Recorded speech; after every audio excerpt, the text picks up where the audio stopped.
back to the channel. Today in this video we're going to be testing Evol Engineering's solid upper gearbox mounting and lower dogleg mounting for the Twingo RS. So yeah, like I said, we'll be going out on track and seeing what difference, if any, it has made to the gear changes, how the car feels, balance, braking, turning and corner exit basically. So yeah, we're going to document it in this video. So we're going to get out on track at Castle Combe. I'm regular there. If you've seen the channel before, you'll know that it's my local circuit, and kind of modify the car. Once I've done a modification, I'll take it back to the circuit and see what difference it's made, and today's that day. So let's get on with it.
that was mega.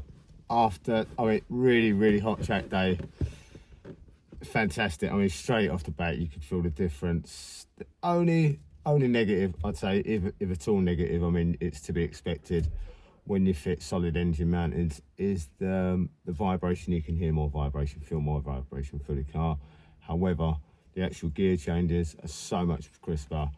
You actually feel more balance going into the corners, because once you're changing down the car, when you come off the clutch pedal, it's not jerking like that, so then therefore the car's more balanced on entry.